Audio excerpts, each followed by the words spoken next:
All right. There we go. And yes, I have a guest today. I'm so fortunate. Cool. Francesca, you're muted. If you can. Oh, there. All right, there you are. Hello. Good evening. How you doing?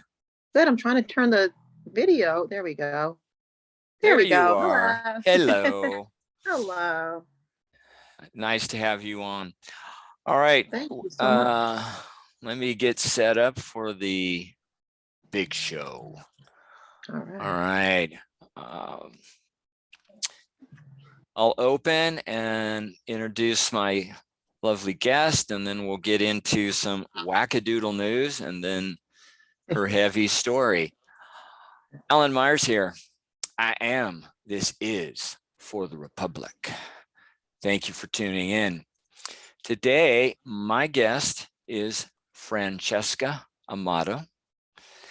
We recently met. She has a very compelling story and one heck of a resume, which we're going to get into when we get into your story, where you can introduce yourself. She runs a 501c4, published author, advocate. And that's just in her spare time. So let's now, this Francesca is new to Wackadoodle News. Wackadoodle News is articles I found in the, and just so you know, you went muted again, but it's just stories I find that I think I really want to talk about. Now, Francesca, you're still there? Hope I didn't lose you. There you are. No, I'm here. I apologize for the mute. I muted because I have two dogs. One is a pug and one is a pug Boston mix. That's okay. And he's snoring. I don't know if you could hear him snoring. No. I'd rather have you on, and we'll deal with the animal noises.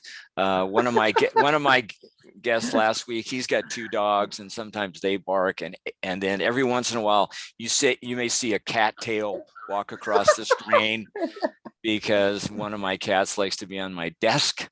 Anyway, so this one, so we're gonna open. This one is it's sensitive. I'm not laughing. I'm not making fun. It has some serious tone to it, but it's very different for me. And this came out of a Oberlin College, which is in Ohio. And they have apparently a transgender population. And this transgender population is in what's called Baldwin Cottage. And this one person was angry, scared, and confused because the college didn't complete the installation of the radiators, the heaters, until school started. And this person felt that their personal space was violated, and the safe space. And I'm not going to argue the point. I mean, okay, but the thing is, when I'm, they said, well, why didn't you get this done before school started? Well, maybe there was no funding. Maybe they didn't know they needed to replace them. And this person was upset because they only got 1 day's notice. And they didn't know precisely when this crew was going to come in, and that, it was most likely going to be their term, cisgender men. And I'm thinking, this is in the daytime. This is a school authorized thing. You're going to have heat for the winter. And this person can go to class, can go to the library. And I'm trying to understand how this is a problem. Any comments? Francesca? The only thing I can say about something like that is that I feel that society is making up a lot of distractions and having a lot of things that are not really concerns or having respect for other people. So instead of just, like you said, how can you give somebody no notice and then expect something to be handled, instead of expecting that something would have to be scheduled, whatever would have to be ordered, or whatever professional would need to come in and take care of that situation? Why is it right away jump and then just expect or anticipate that it has to be done that minute? Yeah. And I think it's a distraction. And I think that it's also a lack of, respect for people anymore. It's just all about me. It's like, we've called it the me generation for a long time, Thank you for that. One last thought is, again, I'm not making light of this. Obviously, this is serious Right. for this person. Absolutely. But I'm thinking, okay, when this person gets out of college and out of this safe space, and they have their own place and their own life, let's say they have a plumbing problem, an electrical problem, car repairs. Right. You're going to have to deal with straight up guys most of the time. And I think the thing that bothers, or in part bothers me about this one, is that there is, in a way, a baseline assumption that a straight guy like me default is a problem. And it's like, no, I'm not. I don't care. I may like you, I may not like you, but I'm not going to hurt you because I don't like you or I don't understand you. That's one of the things I take out of that all of a sudden, I'm a kind of person apparently I'm a problem. So that's the nature of wackadoodle news. And now, well, let's see what we got. Oh, this one is in my area and you might find it interesting. Janet Yellen used to be head of the Federal Reserve System, now Secretary of the Treasury. All of those people back in DC, I like to call them the elected employees, they were pushing to have all the banks have to turn over information to the IRS if an account had more than $600 of activity in a year. $600. Well, and this is part of that $3.5 trillion financial bomb they want to drop. Well, with enough pressure and pushback, they were happy to report that they've changed the $600 limit to, hold on, I'm glad you're sitting down, I don't want you to fall over, $10,000. Oh, okay. $10,000 of activity within a year. Basically, that's less than, if you were running less than $200 a week in and out of your account, you'd be on the radar. Big Brother's watching. Yeah. But see, this whole thing, and this is what really helps me feel good because I know the government's caring about me. The whole thing is, this measure is designed to target wealthy Americans who hide income from the IRS at $10,000 a year. No, I don't think so. Have you heard about this, and or what are your thoughts? I haven't until now. I mean, I've only known of major transactions like buying a home and things like that, where they're like right in there delving in and all that. But I haven't heard of this little amount, which is quite scary to hear that, actually. Right. That they're targeting, it's scary. I mean, there's no other word for it. But there's good news.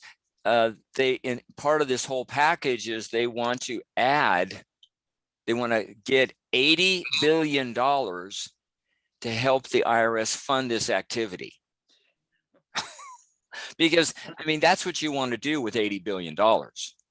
When you've got people who are in need of housing, food, clothing, whatever, we want to pump up the IRS so they can have more computers and more software and more people to be able to have the capacity to look at any transaction they want in an account. But remember, this is to go after the wealthiest of taxpayers. Yeah.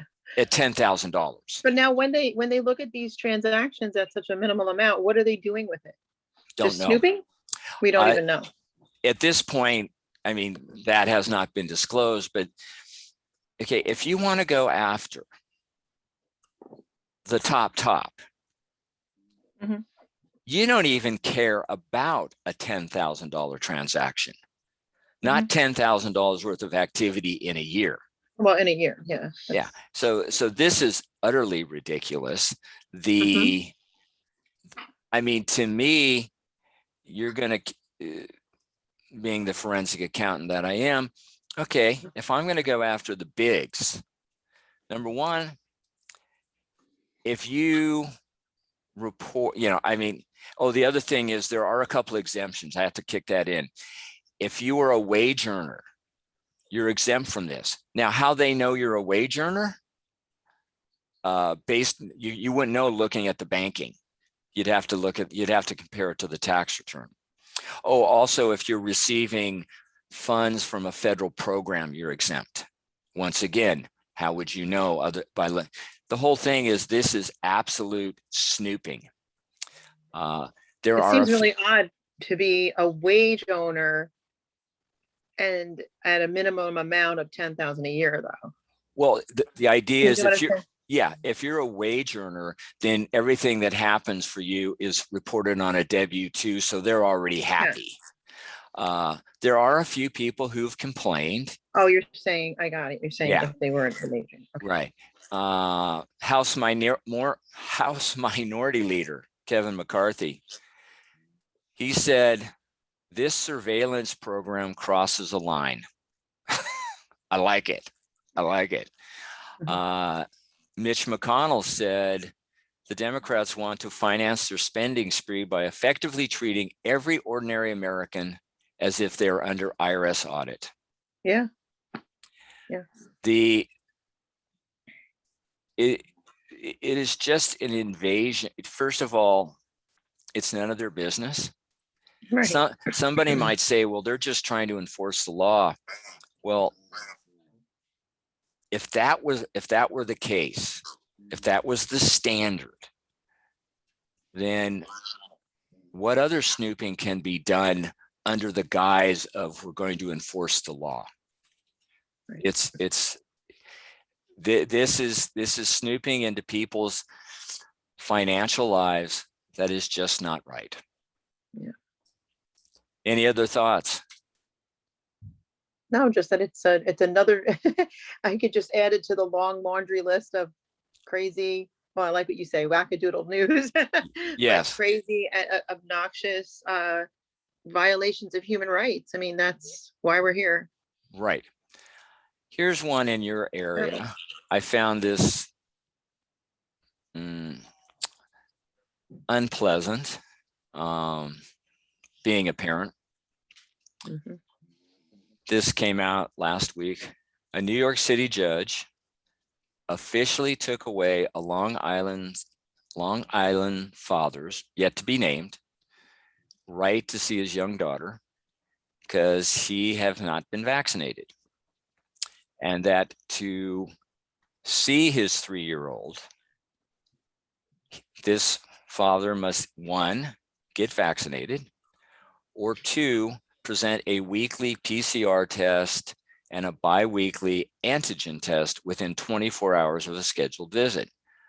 My question, I mean, first of all, and this is where it got heavy for me.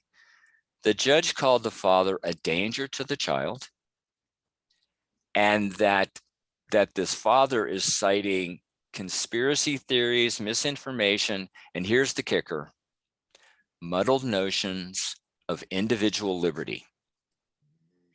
And that's why the judge felt he could strip him of his visitation rights with his 3-year-old.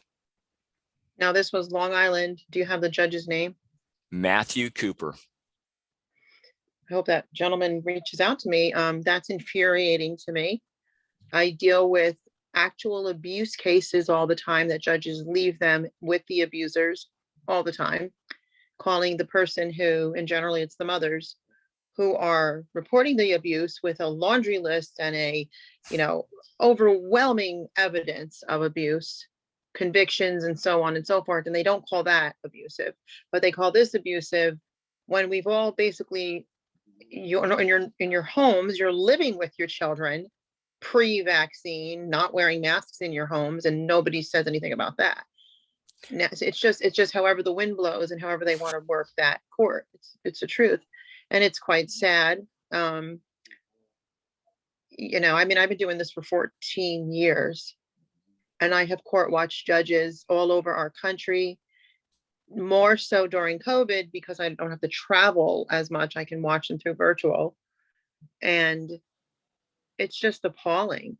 They're a creature. They're not a human. There's something outer world.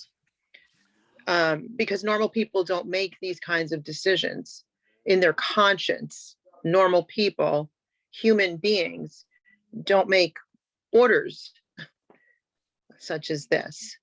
So it's appalling. There's no other way to say it. Thank you for that.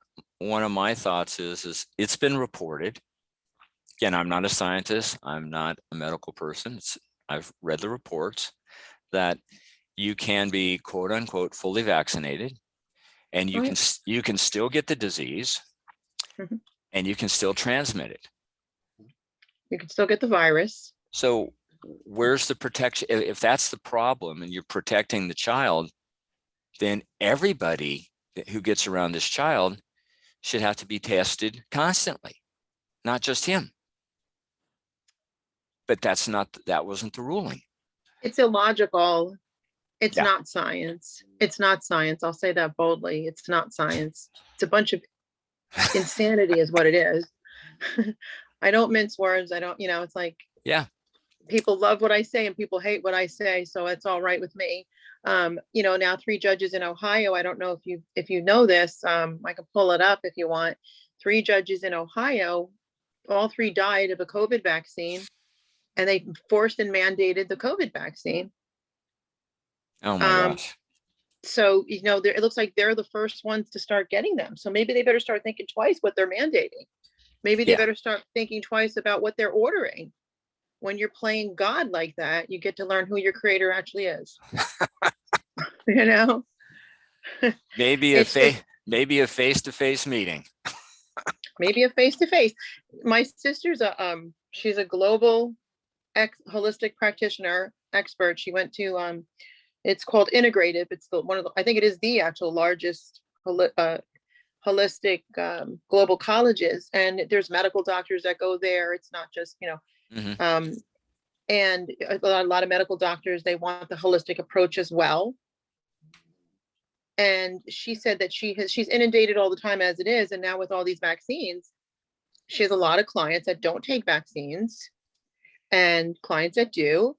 And she said that a lot of the family members whose kids had to have the vaccine or were mandated by work or what have you are going to funerals. They're getting blood clots. They're getting aneurysms. They're getting all kinds of horrific things happening to their bodies. I mean, death is a horrific thing to happen to your body. And she said I could barely speak to my own sister. We both have very busy schedules, but normally we could have conversations. And now it's to the point where it's very difficult, more difficult than usual. So, I mean, I obviously have a lot to say about this topic. Yes. And the fact that we have to be bullied or mocked or told whatever kind of intimidation tactics people want to use, because there are people that would prefer to see how this pans out in a year, not to be forced to make a decision to do something to your body and to be told that you're ignorant or you're whatever kind of tactics they want to use. That's a form of bullying. And it's illogical. It has not been out long enough. No, there's your cattail. There's just so much. And the majority of people that I talk to feel the same way.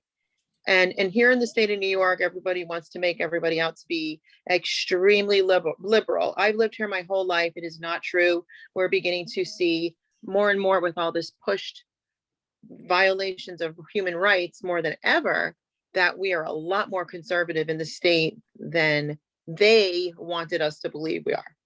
And I know for a fact, because I'm around, I deal with countless people. So I know, and I kept saying, this doesn't make sense. This just doesn't make sense that we're supposedly so liberal. We're really not. And New York City's proven it. I mean, we're massive protests all over constantly right now against this. So Good for them. yeah. Last whack news. Again, this is in my area to a degree. A woman, and I'm going to do the best I can with this name, so everybody please apologize.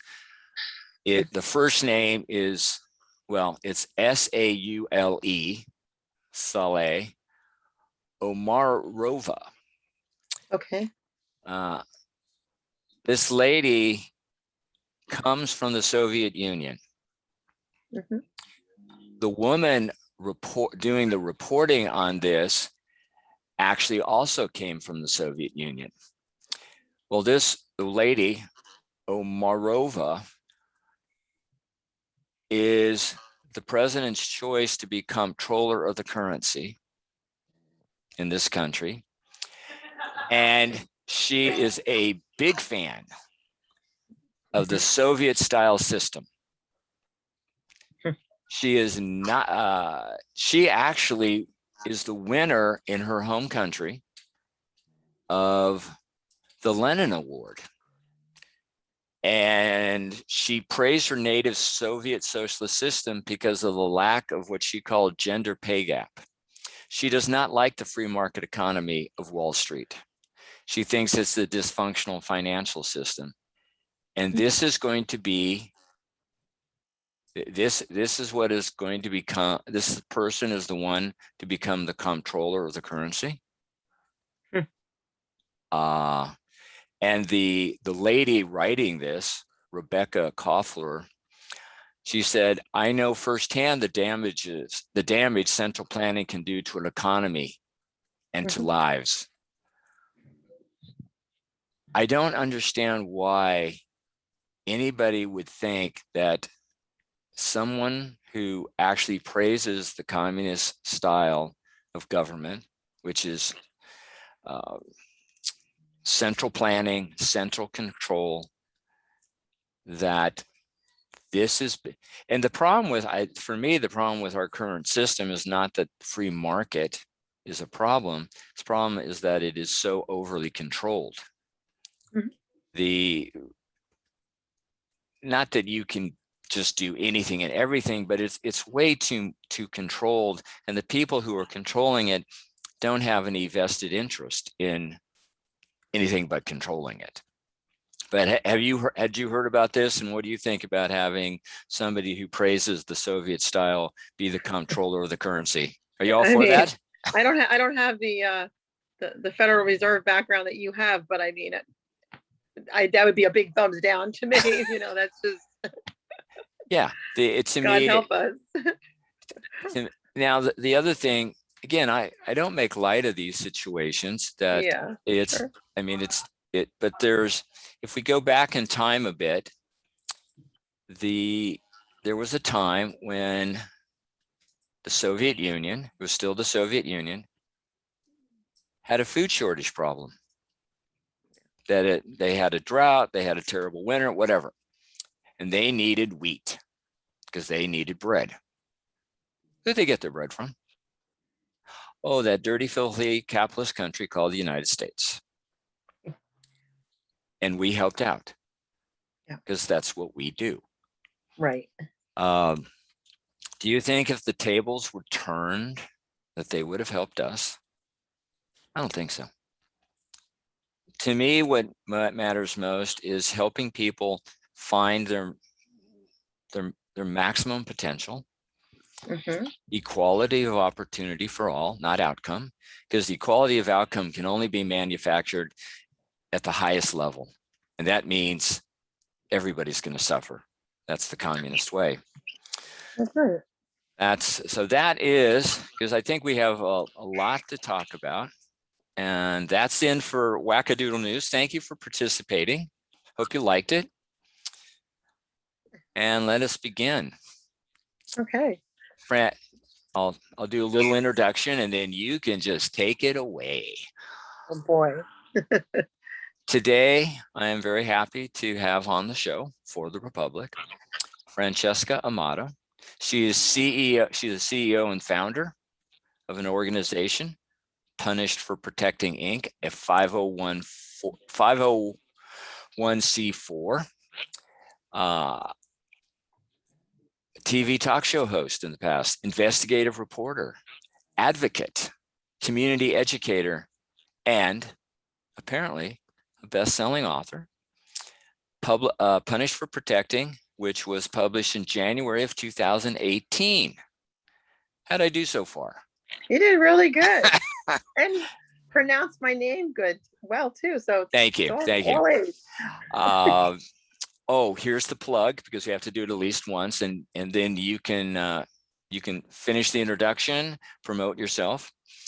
On Tuesday, October 26th, 2021, New York State Capitol. That would be Albany, right? That's Albany, yes. Okay, I guess that's right. There is scheduled to be a Million Mothers March. Right. Francesca, please introduce yourself and tell us how you got into what you're doing, and then we're going to get into, one last thing. If I believe, tell me if I'm correct or not, you showed up in a New York Post article today in the newspaper. It was August 20th. What? Was it August? Okay, I thought it was August today. 20th. All right. Well, it came to me today, so let me put it that way. Okay. Let's please introduce yourself. Thank you. Well, there's so much. I've been doing this for 14 years. My son is 14. I have been advocating for families. When I first entered into the family court, not by my own choice, I was shocked, absolutely shocked at what I witnessed over time. And so I just remember one day standing there going, like, what the heck is this place? It's at the Twilight Zone. Nothing makes sense. Everything's backwards. And my son's father currently has a 15-page, no joke, criminal record, and with all kinds of convictions. And so can I, on that 15 pages, misdemeanors, felonies, everything.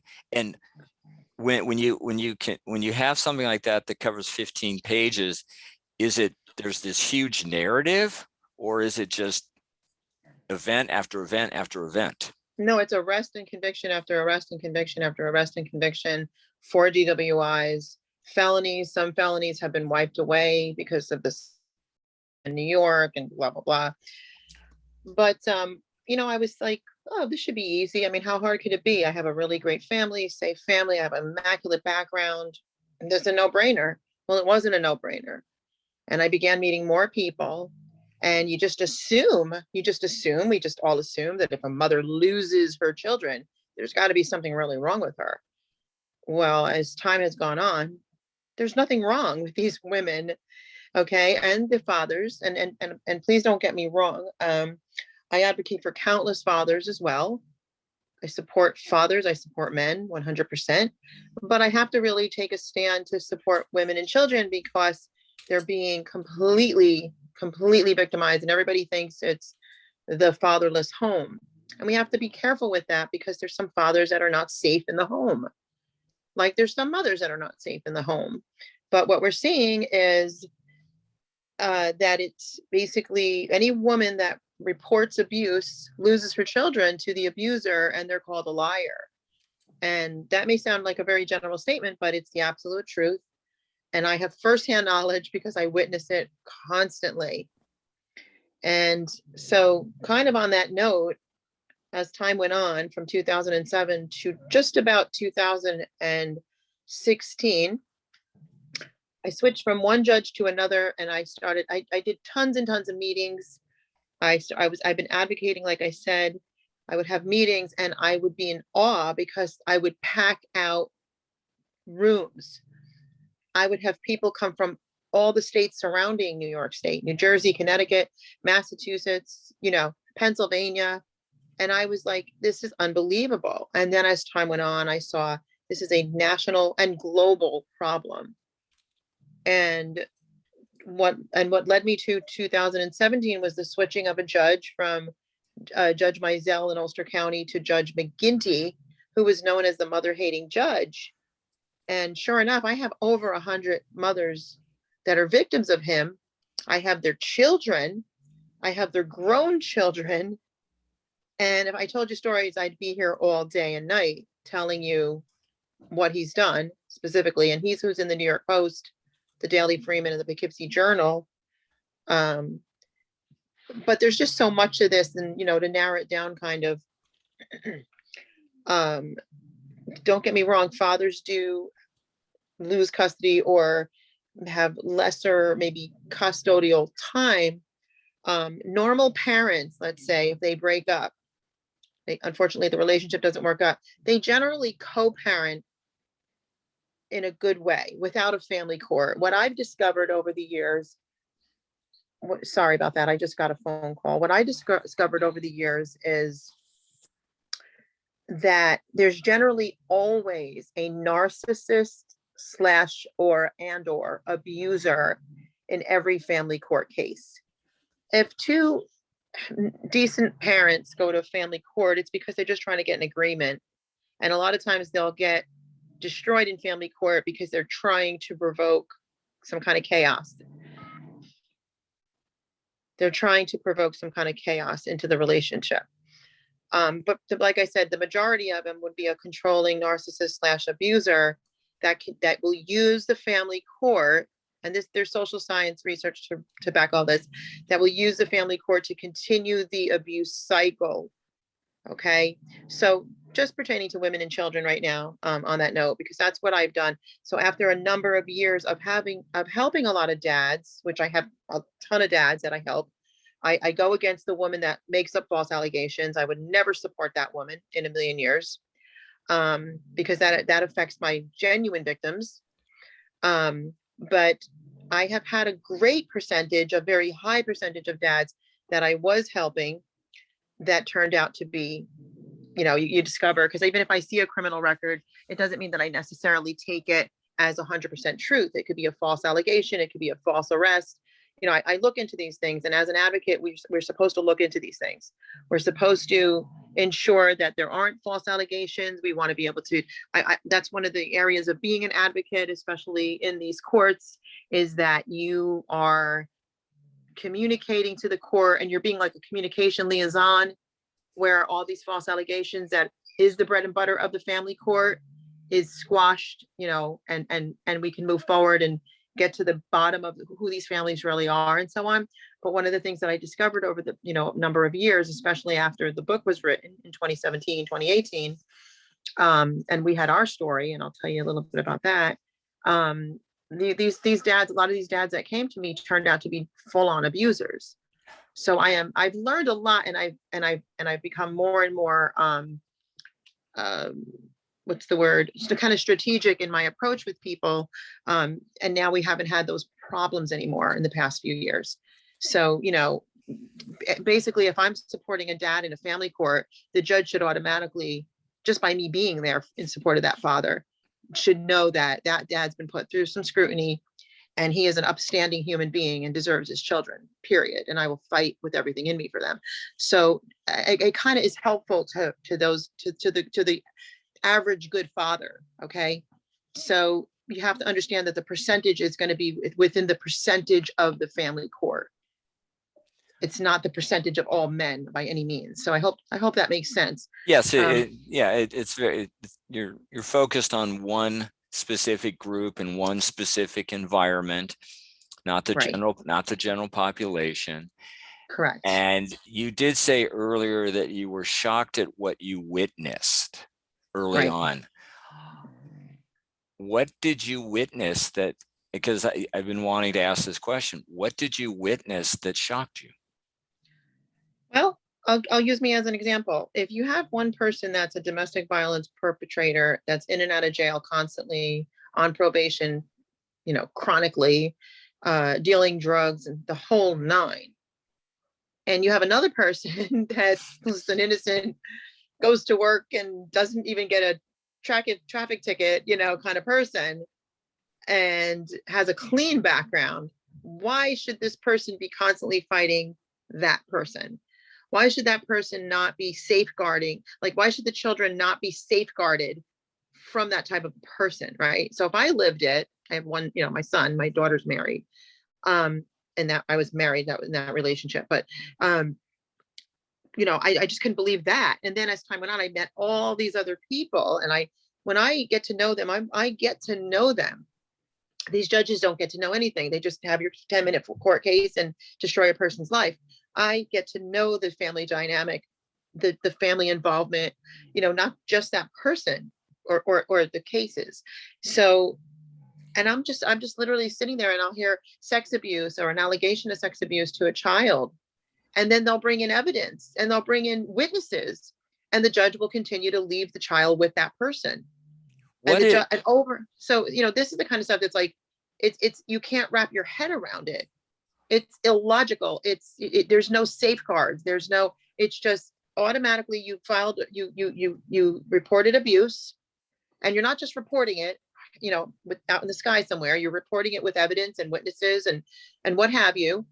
And the child attorneys or the guardian ad litem, whatever they want to call them, will say they don't feel there's abuse. The child doesn't feel scared. Okay, all kinds of things that the child attorney will argue in the court, not in favor of the child's protection, but the extreme opposite. And then the judge will weigh heavily on that opinion over the truth, over the fact that there's a crime being committed. This is a crime. These are crimes when children are being abused in any, emotionally, physically, and sexually, and they'll just ignore it. And I just see it constantly. There's been murdered children, and it doesn't stop them. It doesn't stop them. We have the Thomas Valva case in Long Island, Mason DeCosmo in Ulster County. I can name kids left, right, and center all over this country. And instead of these courts shaping up, they continue to fail children and families. So this is the shock. Let's go back for a moment. 15-page criminal rap sheet. Yeah. Some heavy stuff. Yeah. And 15 pages, whether it's heavy or not, that's a lot of activity. A lot of activity. And then you have one thing that I find very concerning. You said 4 DUIs. Yep, 4 DWIs. Okay. Mm-hmm. I'm just trying to be as dispassionate and uninvolved as possible. I'm looking at this, I'm saying, as you're presenting it, okay, you have this on one side, you have nothing on the other. Okay, maybe you jaywalked once. Wait a minute, you can't. It's against the law to be fined jaywalking in New York City, because everyone does. I know that because I've been there once. There is no jaywalking. There is no jaywalking laws. Anyway, what does the court say? This is what blows my mind. It is absolutely left and right. Mm-hmm. Not safe, no history of safety, a lot of history of criminality one way or another. The other side is not, doesn't even have a blemish on it. So what is the court saying of why they make the decision, if they're saying anything other than just saying, go with the guy? What is being said? Well, this particular judge, Anthony Mcginty, he minimizes anything that the fathers do, any of the fathers. We've seen the fathers not show up for court. He doesn't do anything about it. We've seen the fathers that have full custody. I have one in particular that has full custody of 2 children for the past 8 years. He beat the living crap out of the mother and left her bloody to her face was unrecognizable. I know every single one of the cases. Some of these women are in that New York Post article. Mcginty, after her having a protection order for those children given by him, He gave him the children. These children are in ongoing abuse, ongoing. They've complained. They've run away from him. They run away from him. They blame the mother. The mother has no access to them. The mother has visits for, I think, an hour or two on Sundays at a park, whether it's summer, spring, winter, or fall, doesn't matter. The elements, it doesn't matter. Okay, he doesn't show up for them. He does nothing to him. One of the children were failing horrifically. I'd never seen such failing in my life. I can't tell you how much school this child missed. They poo-pooed it all off like it was no big deal. This particular mother has been put through hell, like most of them. And he does nothing. And when it's the mother, if the mother missed a visit or said, I couldn't send the child's coming back with bruises. The child's coming back terrified. The child's coming back with, a constant rash, or, things are looking like sex abuse. Even the doctors are saying so. He says, I will have you arrested. And he's not joking.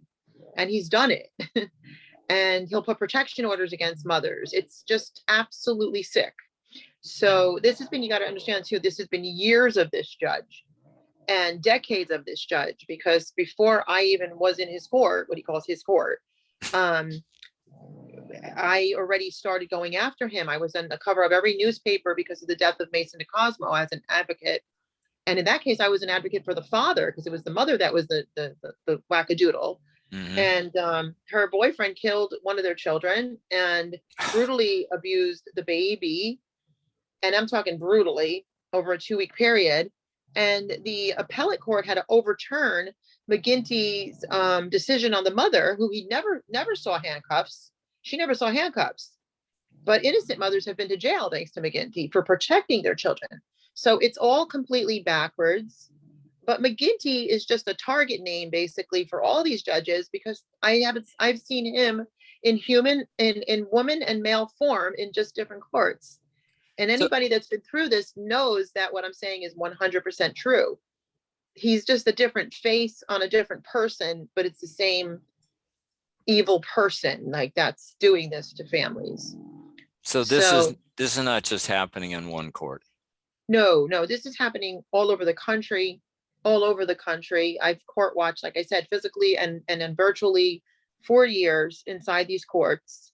I have a lot to say about these courts. I mean, a lot, obviously 14 years worth. I'm an ADA, American with Disability Act advocate expert.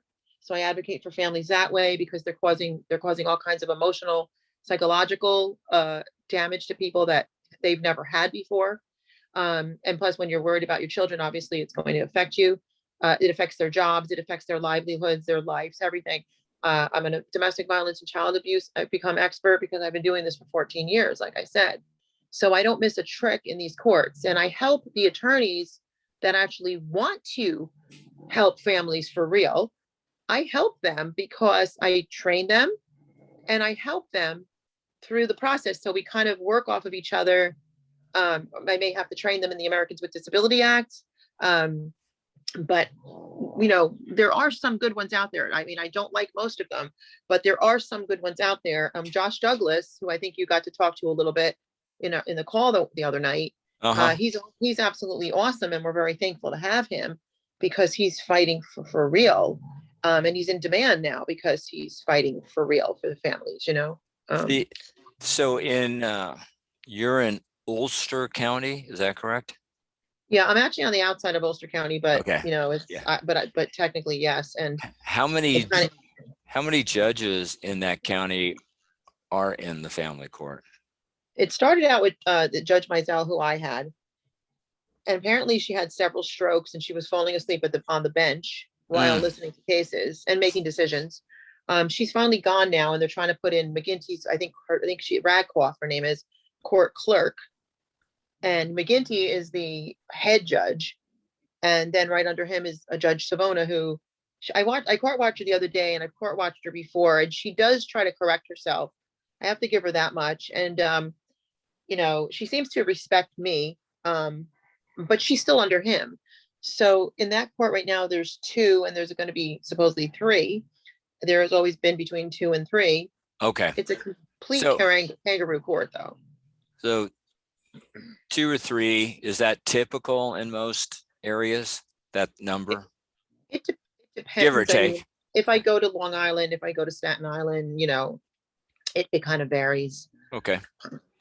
But we're not talking, Excuse me. bless you, we're not talking 20, 30. Oh, no. But I can tell you that they will say this, and it's a sorry excuse. They'll say, well, like, we're not getting it right all the time because we have what they call case overload.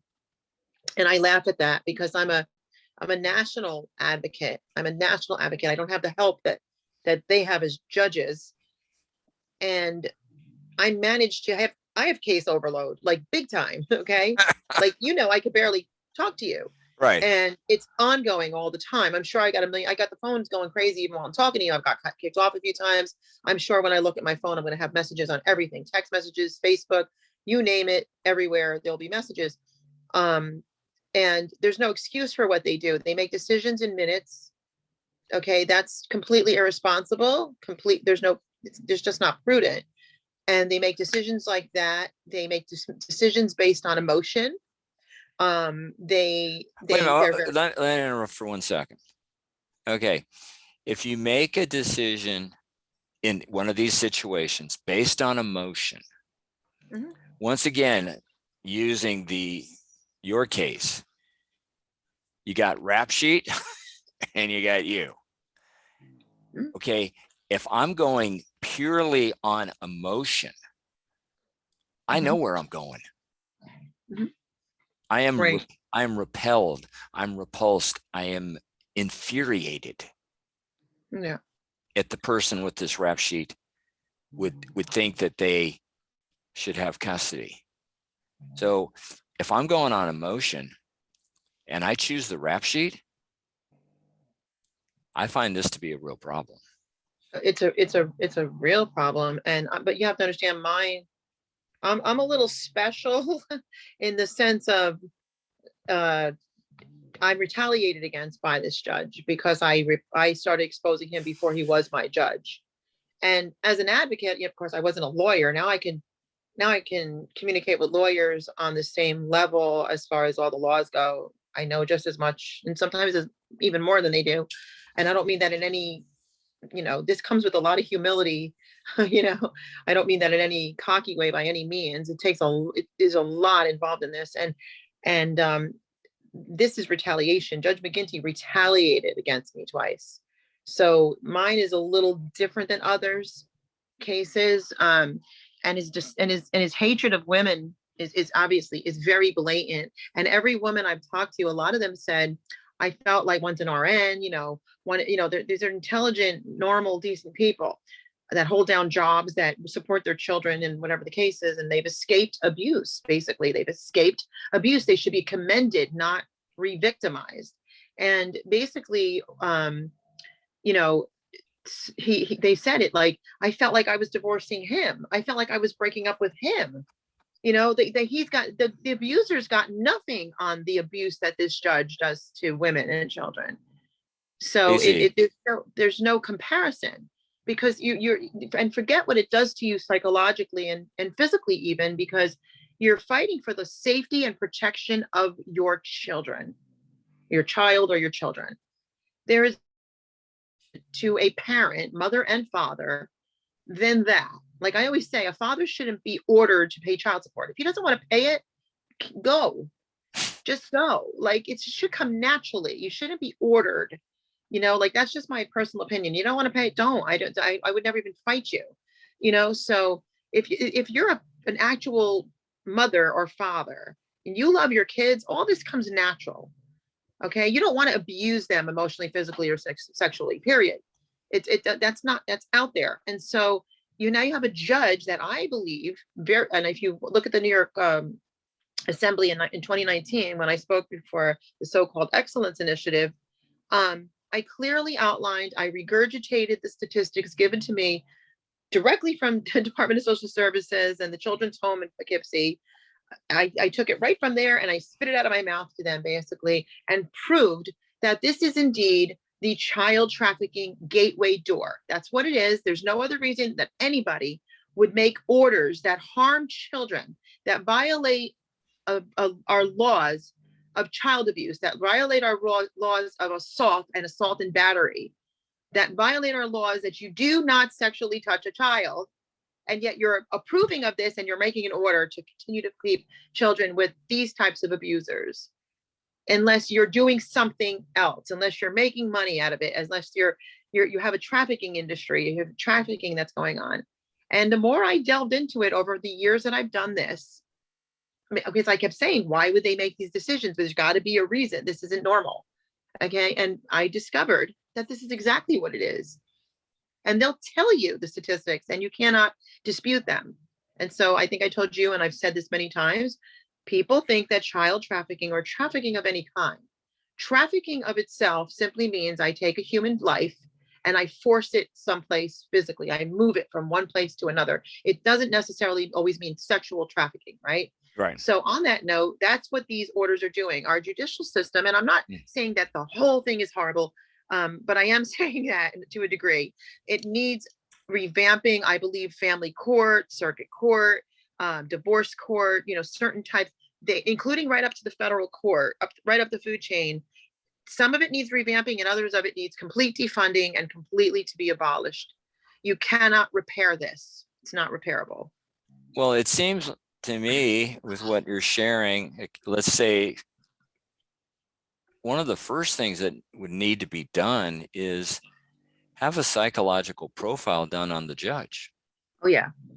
And before you can qualify for the bench in this, you're going to have to pass a psychological eval that, that you actually, can render opinions that are based on facts and not some attitude that you hold for or against one group or another.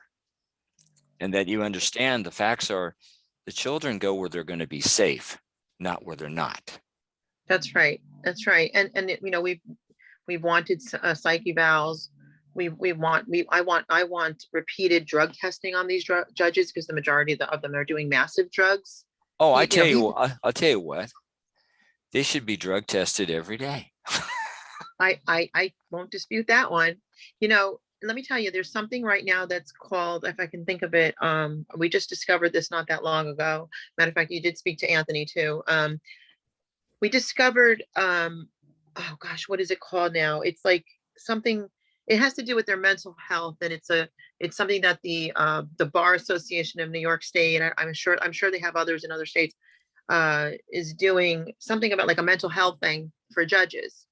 And I called to find out all the details about it. Well, in essence, what they're doing, now get this, what they're doing is if a judge has depression, if a judge has a drug problem, if a judge has an alcohol problem, if the judge has anxiety or whatever. Now, I'm an ADA advocate, Americans with Disability Act, how to protect your rights, the laws that protect you, federal codifications that absolutely this Family Court Act and none of these policies and procedures can even touch the rights that we have.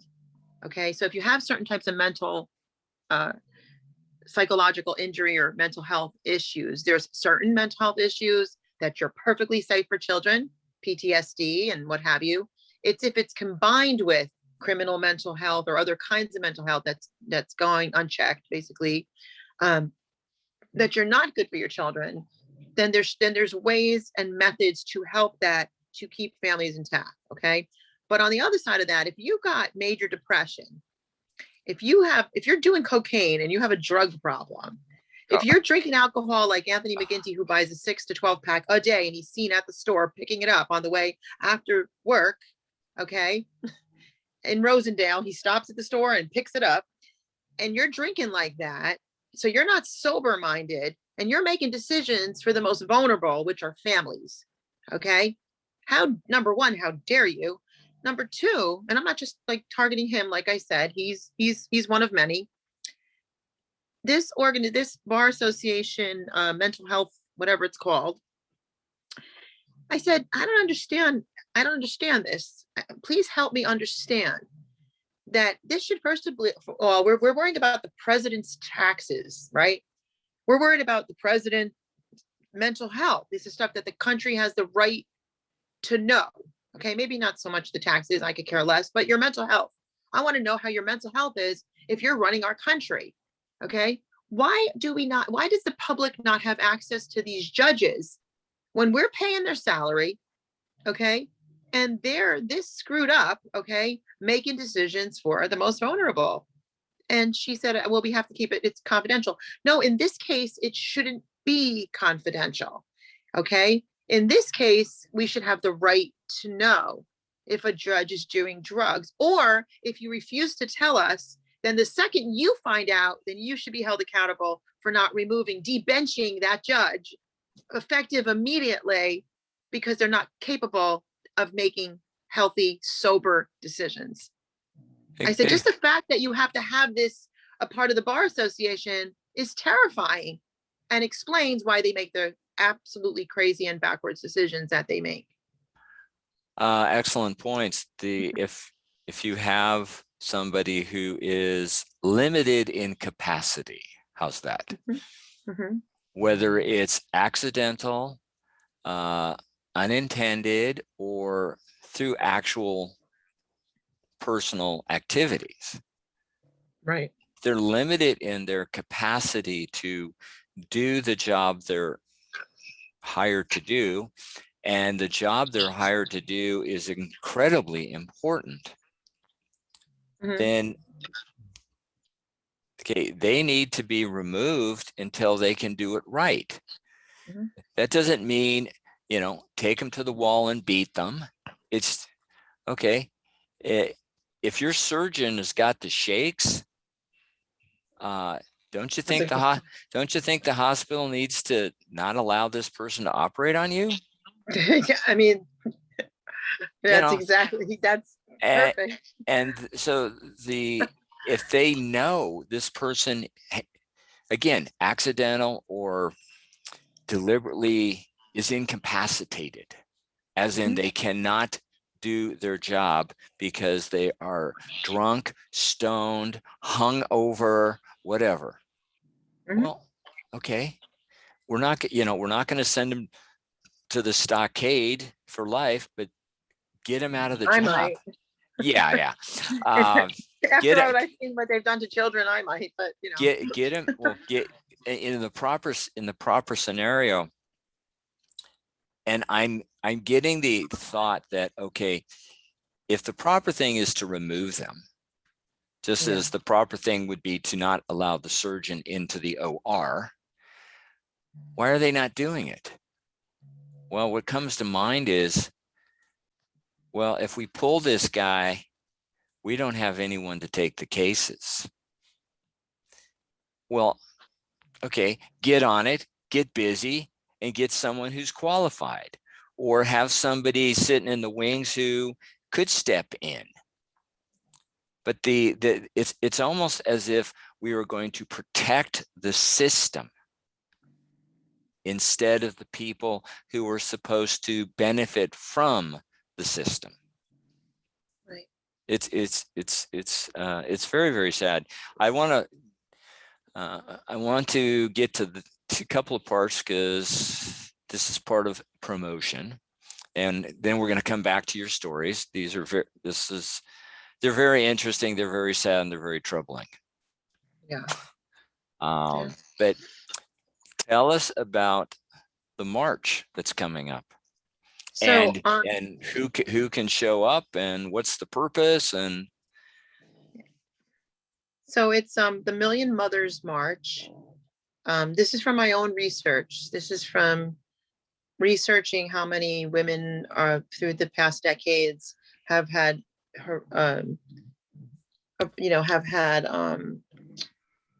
bad outcomes in family court. Okay, where children have been completely stripped from them, or they've been supervised for reporting abuse, or what have you, or they have limited access to their children, or no access, or whatever. So we've discovered that it's roughly 65 million women. This is a lot of women. So, and so you have to count how many children would that be, correct? So what we're doing is, it's called the Million Mothers March. And we've gotten out. I mean, I've only just started putting this together the past few weeks. I tend to work very quickly when I get an idea, because of the emergency behind all of this. And now a lot of people are upset because I kept telling them for years, listen, family court, family court, family court, this affects everybody. You know, little Johnny gets taken from the house across the street, and your little Tommy, you and him were best friends, and now they no longer have each other. 2 lives have just been affected. It's not just the blood family, grandma, grandpa, uncles, aunts, and all that. You know, it's neighbors, it's everybody. Our lives matter, and our lives affect each other's lives, our neighbors, and so on, and our communities, and the strength of our communities. And so now people are saying, oh my gosh, this is worse than I thought, because now we're being forced to have vaccines. We're being forced out of our jobs. Nurses are quitting. Doctors are quitting. Airlines are quitting. You know, as you can see what's happening, it's pretty obvious. So I said, you know, this is what happens. And the only people that could order you to do stuff like this, it's not just a family court judge, it's these judges that will order you. So when a mother loses her children, and I hate even saying loses, because she knew right where they were when they were taken. It's not like she lost them. And I say that almost sarcastically, but she didn't misplace them. No, she didn't misplace them, and she didn't lose her children because she did something wrong. And that's the whole point of this, is that, you know, we all believed before we saw this that, oh my God, if a mother loses her children, there's something wrong with her. No, not at all. So don't believe that. That's not the way it is. So at all, it's not the way it is at all. So with the mandates and with what we're seeing is that when these judges order children into the abusive home, they're getting vaccinated when they may have never been vaccinated, or they're being forced out of homeschool when they're in a perfectly accredited homeschool. I see the statistics with homeschool kids. I've known many homeschool kids, and most of my friends are educators. So they've raised amazing adults who have good, successful marriages, good, successful businesses. They're wanted in the best colleges, because not just because their work ethic and their education background, okay, but because they're morally more together. There's a lot of peer pressure in public schools. Our kids have kind of gone a little haywire. You know, now we've got, New York State and many states are legalizing marijuana. So how can you tell the kids don't do it when it's legal now? Like we're sending a very bad message. I'm not saying I'm against medicinal purposes, but we know that a lot of people are taking advantage of that. That's not, it's not what they're claiming. There's a lot of falsity behind it. So, it's just these messages that you should be teaching in the home, proper things that you should be teaching in the home that the schools want to take over. And if you choose public school, that's your freedom. But you shouldn't be forced into it. And you shouldn't be forced out of a Montessori school or a private school of some sort, or a Catholic or Christian school, or homeschool if you want. So that's what these judges are doing. So now you see what's happening is these freedoms, they're encroaching in on everyone. No one is off limits anymore. It used to be only poor people or uneducated. Now you could have 5 master's degrees. Now you could be a millionaire. I see it all the time. People with a lot of money are suffering through family court and so on and so forth, because they're stealing our rights. And this is a big problem. So the march is Tuesday at the New York State Capitol, October 26th, starting at 12 noon. And people are coming from all over, even outside of New York. They're coming from Connecticut, New Jersey. They're coming from other states. I have actually a mother coming from Virginia. And we have the Frontline doctors are coming. We have the New York State Constitution Party are coming.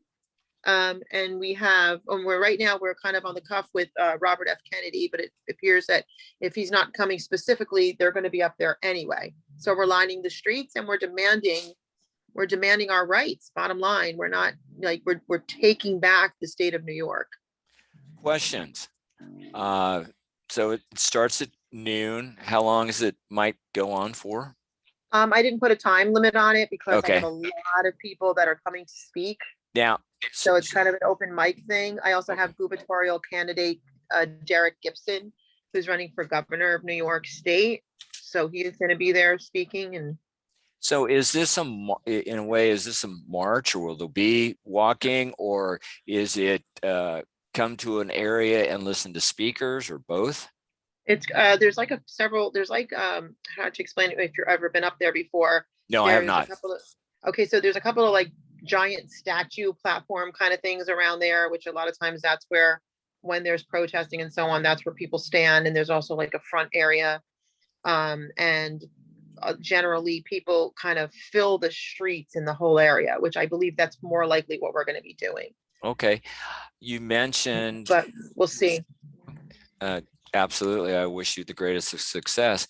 Thank you. You mentioned frontline doctors will be attending. Yeah. For those who don't know, what is that group? Well, there's a lot of medical doctors that are, actually, they're very much against the vaccine, a lot of vaccines, because of the vaccine damage and the immunity deficiencies and the diseases that have come out of vaccinations. Listen, and I do want to say, for those of you that believe in vaccines and don't believe in vaccines, this is about your freedom. This is about your freedom to choose what's right for you. And I always call it like a lack of respect for your individualized intelligence to make a decision on your own. Okay, anything that's done by force in a free country is a big problem to me. And so that's what I fight against. I personally do not agree with vaccines. I understand, like I said, my sister's a holistic practitioner. I see the difference in the children that have never been vaccinated, who have never had an ear infection or a sore throat. And medical doctors will tell you it is normal to have 6 to 12 a year. Normal. No, that's called 6 to 12 ear infections / sore throats per year, 6 to 12. That's the norm. Now that would be the norm because your body is not deficient of prescription drugs. Okay, there's a way to eat and there's a way to take care of yourself that secures your already good immune system that you were born with, because you see, God doesn't make mistakes. So that, so those are our, again, if you would believe in God or not, you still have alienable rights, and it's the right to choose, and it's the right to live, and it's the right to be free, and it's the right, to choose life. So we should not be forced, and it's very dangerous. And before New York State gets any more dangerous, we need to put our foot down and stop what's happening. And I'm glad, because New York is waking up. New York is definitely, the sleeping giant is wide awake. Let's put it that way. Is there going to be, do you think there'll be press coverage, or Yeah, I know there will be lots of press coverage. Yes. Okay. I have all the press releases out to all over Albany media. I think it's News 10, all these different things. We've already been in the press a lot, and we have the press reaching out to us a lot, because of the fact that we like the New York Post is, I forget how many 100 million people. Yeah. So we get a lot of attention. And if Robert F. Kennedy's there, obviously that's going to even increase it even more. I know he's dealing with the fact that I think it is exactly October 26th and 27th. They're trying to push it now for the kids. It's like very dangerous. So will anybody in your group be filming the event? I'll be live. Okay. I'll be live most of the day, on and off. Beautiful. And we have tons of people that'll be filming. So yeah. Well, I hope Mr. Kennedy makes it. Me too. I got to speak right after him. I want to say maybe it's a little under 2 years ago. He's great, and he's very informative. So yeah, I mean, I'm looking forward to that. I think that's where I pulled, the 3 judges that died out of Ohio. That wasn't off his page, but he did have like, I was going through his site today, or like the newsletter that came through, and he just showed, death after death after death after death of people that took the vaccine, whether it was Pfizer or Moderna or whichever ones they were. Mm-hmm. And to say that this is like, there's a book out called The Shot in the Dark, and it was written by one of the leading through the FDA, and she quit and she wrote this book, and I can't remember her name, but it was a doctor, like, we shouldn't just be taking a shot in the dark. I mean, we need to know what is being injected into our bodies. So, and there's so much more to it. I'm not a doctor. I don't pretend to play one on TV, but as an advocate, I make it my life's work that I work with my colleagues and I work with doctors and lawyers and, candlestick makers and, and therapists, licensed social workers, those that are trustworthy, those that actually have ethics. So that basically I'm like a communications liaison. So in the courts, where it's the most impossible place on earth, I've got to know this stuff so I can communicate this information, so I don't pretend to be any of those things, but I do. This is part of what I do as an advocate. I have to know this stuff, and I have to be able to support my positions in any of this stuff. So yeah. You just said something, well, I find everything you're saying interesting, but you just made a comment. How did you describe the courtroom? Impossible. Which it's is a wackadoodle. it is absolutely the opposite of Normal. what we've come to believe. When you go into that room, you will find justice. She will be honorable. She will be blind. She will be fair. No. And that's not it. No. So we got to March. We've got some great speakers coming. That will be wonderful. If I got this right, you wrote a book. So I wrote my son, as soon as I walked into Mcginty's courtroom, there was a protection order finally placed for my son, finally, after he was just about 8. So 8 years of this. There was many protection orders for me, but not the child, which was crazy. So how do you protect an adult, but not a child? It made no sense. So anyway, long story short, he immediately took the protection order off the child, which this is what he does also. I had a friend who had several strokes because her children were molested, and Mcginty put them in the care of the father unsupervised, which caused the first stroke. And then after the very severe molestation, he was trying to, give more open visits or something. And in this particular case, she lucked out because the father didn't even want the kids, which was good. And he couldn't support them or raise them or anything. And he had no car and, whatever. And his drinking and drugs were much more important anyway. But while she's having a second stroke, because court was coming up, and that's how stressful it is. Oh. Her attorney was there. Her sister was there to take the children because she was in the hospital. He decides to give full custody while the father's under investigation at the so-called joke of a place called Child Advocacy Center in Ulster County. And he just decided to instead of adjourning the case till after she's out of the hospital, the children were perfectly fine and taken care of by mom, and there was no issues. And sister was right there to take them while she's in the hospital. Didn't want to hear a word, just gave custody over to the father. So it's a wonder she didn't have a heart attack after that. This trooper of a woman, amazing. Her name is Tammy. I can say it because we've done many of her story out public. She literally jumped in a cab, practically with her hospital gown on, flew to the school to get her kids. Basically was going to tell Mcginty to go scratch himself. And I was really, really scared for her because he will arrest you because he's just insane. He's a fully abusive power. And he, and basically the father released the children back to her, and then they vacated the order. So thank God the father did that. So her kids have been safe with her all along.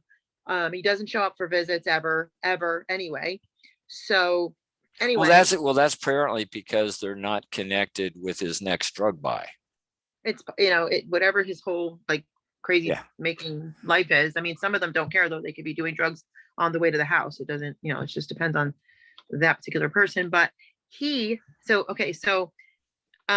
I'm kind of telling you all that because when I got Mcginty and that's what I was saying about the protection order. So she had a protection order that was given by a criminal judge. He removed it. It's illogical what this man does. And then the criminal judge, she took it back to him again, and he marked it off in such a way that Mcginty can never remove it again. So other judges fight him too. I've talked to other judges actually that don't like him either. And how could he have the position given that this came out of a criminal court? Because what they do is they will do what they call a carve out, and they allow family court this kind of expanded Power? authority kind of thing. Okay. And so he was able to do it, but that's why the criminal judge locked it into a certain way that he can't do it. So now, it's just what it is. I mean, he just did it again to me. My son wanted to protect him from the father doing drugs around him, and Mcginty just without anything, he just took it off. So that's being fought right now. Why would that kind of order be a problem that would require to be removed? It doesn't make any sense why he would do it, other than the fact that the man has a hatred of women. There's no question. He's a narcissist. He has a personality disorder. I mean, I could just go on and on and on. He's an abuser. That's to it. He hates women and he hates children, obviously. I mean, you can't love kids and do this. You can't, there's something mentally unstable. I mean, I don't know what else to say about him. And why would you, like I said, why would you do this? Why would you make these kinds of decisions? Why would you not at least safeguard children? So there's something, but out to get me kind of thing. So in 2017, it's too long of a story, but I wrote the book under turmoil. I wrote the book because Mcginty gave my son to the father. And it's all in this book. It's all in the book. It's called Punished for Protecting the Injustice System of Family Court. I was shocked because it became a bestseller twice in like 2 years. Because it was so relatable to so many people, and my platform just kind of blew up. I didn't anticipate any of this stuff, to happen. And it was like, wow. And people they were relating, and they came out of the woodwork. I mean, it's just, and every day it's all over the globe. I mean, I've had people in New Zealand invites me to come there all the time. It's big there too. I just can't, I have enough here, but I'm writing a second book now called Punished No More and Free to Protect. There's just a lot to it. You'd have to read it, and I'm also writing I Survived a Narcissist, You Can Too. And it's got to do with the core, but it has to do with just personal relationships and how to handle that kind of thing. So there's a lot. I kind of have my hands full, but kinda. Yeah. So Punished for Protecting. Yeah, and it's the number 4, by the way. It's Punished the number 4, Protecting. Right. Where can people find this? Just on the web? Most stores have it, but I mean, the one that supports me the most is Amazon. You can just literally order it right off Amazon. You can get the Kindle version if you like to do Kindle, or you can get the hard copy. I made it an easy read. I did talk a little bit about reform, because you have to remember it came out in 2018. I do not believe in reforming this at all. And there's been some things that have, changed, that I do now that was different then, and a lot more has been learned now. But I had a foundation called National Coalition for Family Court and CPS Reform for a number of years. And I kind of pulled that name out, and I became a nonprofit, 501c4, which is basically, it's for like social reform and so on and so forth. And I have a voice. And where a 501c3 is, you can get grants and stuff, and it's easy to get grants, and you don't get that with a 4, because I'm not run by the government. I don't want to be run by the government. I don't want grants. I don't want any of that. I made sacrifices. I don't have a paying job. We're doing this the real way, the right way to do this. So a 501c4 is the social welfare group. There's a lot of different things to it. But. And just so people know, donations to a C4 are not tax deductible.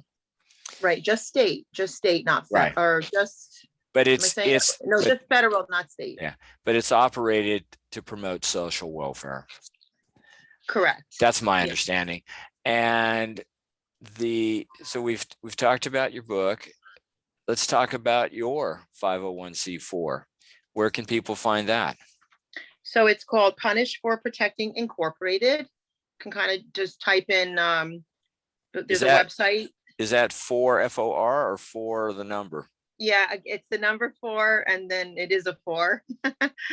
So, and then you could go to punished for being a parent, and again, it's the number 4. So punished for being a parent.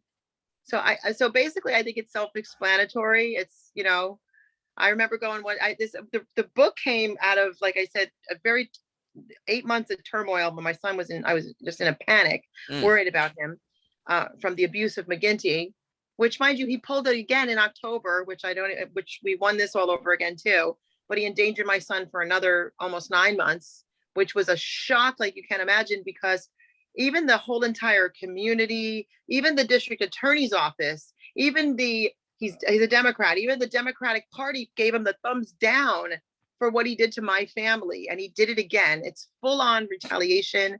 I'm going after him in the federal court. We have Josh as an attorney. He's already deposed him in the federal court on another case. But I told Josh, I said, I'm taking my own case. I'm going to have Josh take my son in the federal court, because I am living for the day to sit him in that hot seat, and I will depose him for 5-6 hours straight. And I will have cheerleaders around me, because I look forward to this day. He will not get away with what he's done to me. He will not get away with what he's done to my son. And he will not get away with all the children and the families that I have been advocating for a number of years. And even the ones that are not even in the court anymore fighting him, he's not going to get away with what he's done.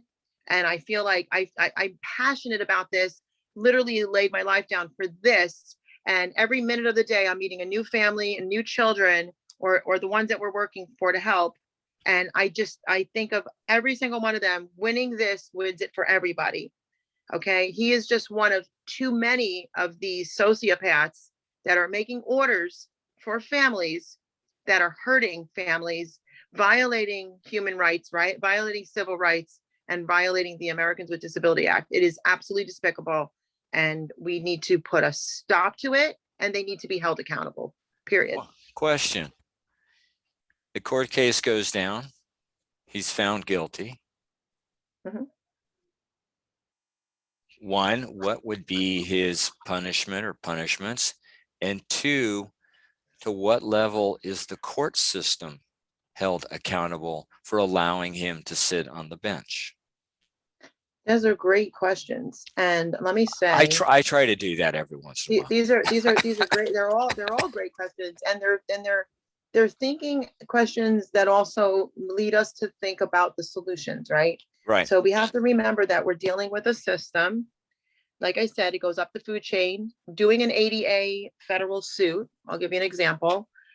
If you're doing a federal lawsuit under the Americans with Disability Act, and that's not the only part of my suit. There's a lot of stuff, but let's just say that on itself.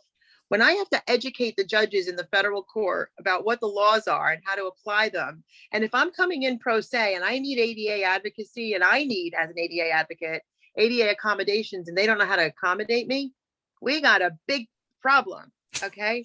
So you're asking me questions that what has happened throughout the years is that there's problems, but there's no solutions. There's holes, but there's no way to fill them. There's federal codifications and laws, and they're not being followed by the very system that wrote them. Everybody wants to change laws, and they want to lobby, and they want to get their legislators and do this and that. We already have the best foundational laws in America that we can think of, but they're just not, they're violated and they're not followed. And there's zero accountability. And I mean that, there's zero accountability. It's scary. Okay. So when you ask a question like that, I will find answers for it. I promise you, I will. I know how to argue and win the false immunity that judges claim they have. And there's several ways to do that. So my answer to that is this: we're going to have to do this step by step. We already have one deposition against Mcginty. We're definitely going to get another one that I get to handle. Okay. And that's going to make a major change. I'm telling you, because he's not going to get away with the domestic violence abuse. He's not going to get away with the child abuse. He's not going to get away with the broad discretion that he has on the stand when I got him on that seat. He's definitely not going to get away with anything that has to do with the Americans with Disability Act, because I requested orally and I requested in writing repeatedly, and I educated him with forensic documentation that there's so much that has been filed into the court that they refuse to read, that he's going to have to recite back to me when I got him in the seat. And at that point, I will be able to take all of that and hold every single last person accountable for their crimes, including the DA if I have to. Okay. When we get to this place, and here's some more, what you do. You do what's called a notice of liability. You have it, you go through, you file it into the county, depending on who your judge is or whatever you're dealing with. In this particular case, I would go through Ulster. And then at that point, I will go to the Secretary of State, and I will have the documents that I need, which I've already written up most of them, authenticated by the Secretary of State, and then served on all parties. So the paper trail will be where it needs to be, if everybody understands how all this works. And at that point in time, he will be held accountable for his crimes. And not just him. Not just him. Is this going to be, to me, accountable is could be jail time. I believe that there will be prison time. Yeah, because Title 18 sections, if you look them up, 241 and 242, if you look those up, which is our famous ones on treason, he's lucky if he just goes to prison. I'll just say that. It's your show. I don't want to say more. Yeah. Well, is there possible financial liability? Well, I'm going after several $1 million of compensatory damages, because absolutely. Would it be against him? Would it be against the court system, the state, the county, everybody? I think we're also involved with a lot of other. It's interesting because there's one attorney that's actually used to be a good friend of his, and he dumped him like a hot rock after the New York Post came out, and we happen to all be working together behind the scenes. Wonderful. So we're going to be there's going to be a lot. There's a lot I can't actually say all. Yeah. But absolutely, there's going to be a lot of people held accountable, and we're looking, like, we have huge numbers of people and other suits that have come out that people will be joining, and there's just all kinds of other stuff. There's other groups, there's other whistleblowers, and we're all like kind of coming together to help. And it's not just New York, obviously, it could cover anywhere else in the country. So. But it will start there. In the New York Post article, there's a woman mentioned, Jillian Gordon. Yeah. Would you like to talk about her? Yeah, you should have her on. Jillian is a licensed social worker, psychotherapist.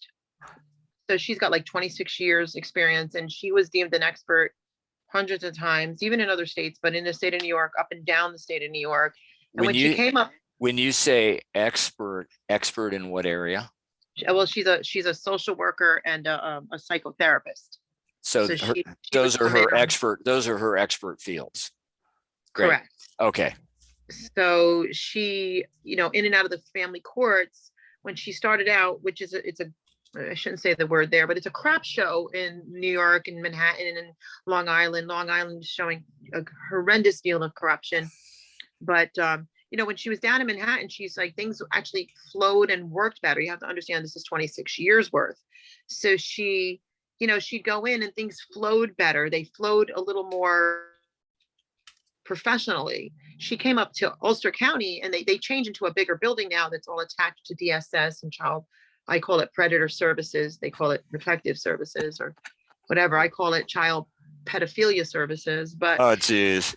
But when she came up here, I used to call it a barn. The original family court looked like a barn, and it was pathetic. And she just couldn't believe the difference of how backwards and how, you got a woman with all these credentials, and they're bringing in somebody wet behind the ears right out of school that they can manipulate, and they would take away her. Now these same people would have to go through her in order to get anything on the record in a court in the first place, because she has the credentials, and they would go and they would get somebody, like I said, like without any credentials, so they can kind of manipulate the narrative that they want in that family court setting. So she dealt with a lot of this, and she has a majority of the clients, and so she's witnessed Mcginty's. She tells it all the time that he has a serious personality disorder and so on and so forth. She can diagnose you by getting to know you. That's what she does. That's what that's what a psychotherapist does. That's how you communicate with them. You sit down in therapy and you're basically doing just a lot of conversations, and she's seen it. And then there's like the child attorney, Amy Ingram.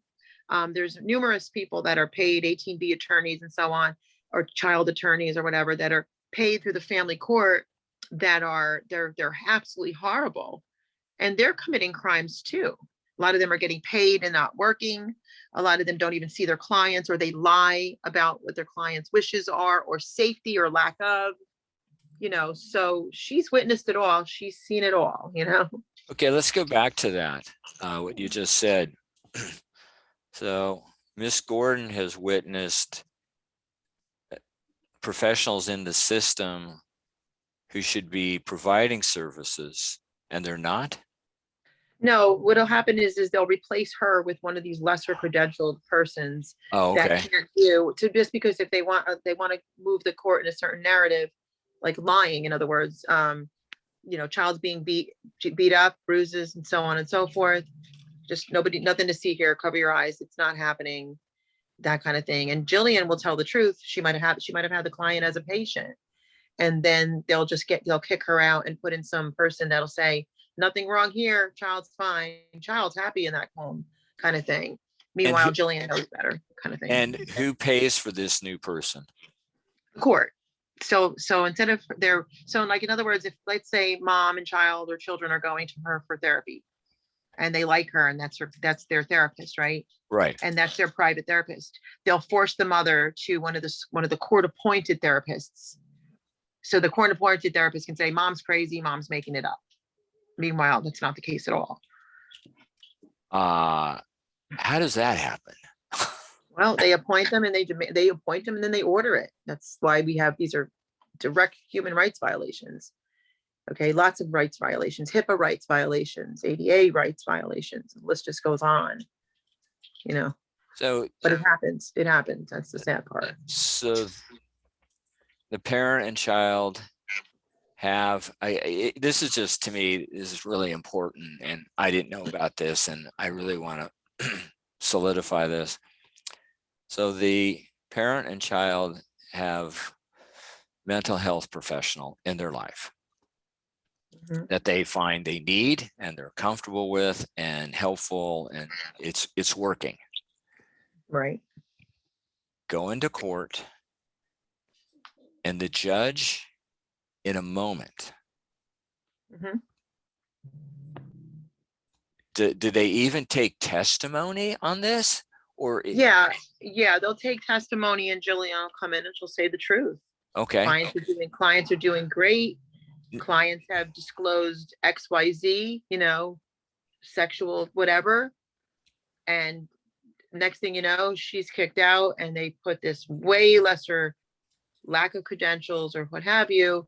And then that person will come in, paid for through the court, through the system, federal funding, whatever, paid for through the system, will now say, child is so happy. Child is adjusting well. Child, blah, blah, blah, blah, blah. And none of this is true. And they can continue to perpetuate the nonsense. Well, what I meant by testimony is not that Jillian isn't testifying.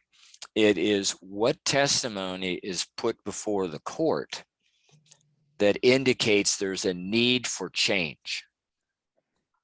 You mean like to change from like Jillian to an appointed? Yeah. So they'll just make up anything. They'll just basically say, child no longer wants to go to that therapist. They'll just make it up. So there's mother's coaching the children, so therefore we're going to pull that, and we're going to order you to go to this person, which is a direct ADA violation. It's direct. Okay. It's an absolute direct ADA violation, because you cannot do that, but they do it. They're doing it. Okay, let's say the court says that, or somebody in the court says that. All right.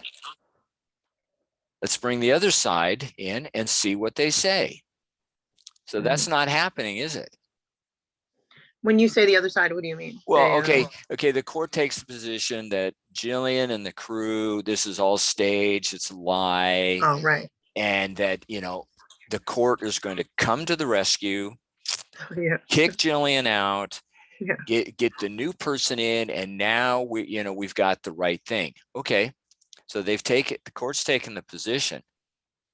Is there any back and forth in testimony to say, no, Your Honor, this is not correct, the children don't feel that, on and on and on and on? Or is this just a one-sided discussion, bang the gavel? So what they'll do is they'll have the lying child attorney say, oh, the child is doing great, in the abusive home. And then they'll have the, like maybe a letter from the new, therapist saying, oh, this child hasn't disclosed anything. The child, I don't know, is doing perfect now, whatever. That's how they'll do it. So they can keep that narrative going. And let me tell you one thing, and I've talked to Josh about this, and he sees it very clearly. One thing that I see over and over again is this court system has been around for a very long time. Okay, what's it, like 7 decades now? 7 decades, 1960, 62. Okay. So that's when the Family Court Act was first established. So they're very good at screwing up and then covering up. You know what I'm saying? They're very good at manipulating and sliding out the door, or exiting right out the door, kind of thing. They know what they're doing. They're very, very cunning and manipulative. And we see it all the time. They will set that, they're good at it. It's like a wink, wink, nod, nod. I mean, I can't tell you how many times, if they don't want something on the record, it's object, sustained, object, fast. They're looking at each other. They all work for the court. And I know that if people are watching this right now, that they've been through this, they're probably like jumping out of their seats right now, because they've lived it. They know that this is happening. They're that, I hate to say, they're not good in a good sense, but they're that good at what they do. Well, it's nice that they have two qualities: screw up and cover up. I think that's, I mean, that's what we want all our children to grow up to be, right? Right. They're very good role models. Very good. This is all, taking the humor away. This is all very troubling for me to hear this, and not that it isn't troubling for anybody else who's listening in, and obviously for what you've gone through, that we have this attitude, and it's been enforced, and it's been made to believe that the court system is rock solid, civil, criminal, family, whatever, and that it operates properly all the time, 24/7, and that you go there and you receive justice. And what I'm obviously hearing from you and your 14 years experience, deeply personally involved for your own life, deeply personally involved for others, is that no, this is not what's happening. And that the court system that you're in is not a one-off. This is all throughout the country. That's right. That is scary, disappointing. And it obviously speaks to a much greater problem, because if it was a one-off, then okay, you got a couple of rogue people and nobody's watching and da. But when you're finding this in other states multiple times, okay, this is not a one-off. And there's, I absolutely, totally commend you for the strength of will and courage that you've demonstrated to not only go through your own process, but to be there for others and to become so equipped intellectually to take these people on in their own environment. I mean, if you're going to cross-examine that judge, oh, I would really like to meet you. and I'm willing to place a bet with you right now. Right now, you're not going to get this done in 6 hours. Well, if it takes me 4 days and he has to drive, he literally have to drive 5 hours away from where we all live to be up there because it's being done in Syracuse, he's gonna have a lot of his time consumed. And I'm living for that day. I am Or absolutely, days. I'm absolutely confident you cannot get this done in 6 or 7 hours. There's no way. I am Idiot. Italian from New York. You never know. No, no, because you are going to pace this out. You're going to hit every point, Mhm. and you probably will repeat points as you go. Because I'm an expert witness in accounting issues. I've been expert witness, so I've been on the stand.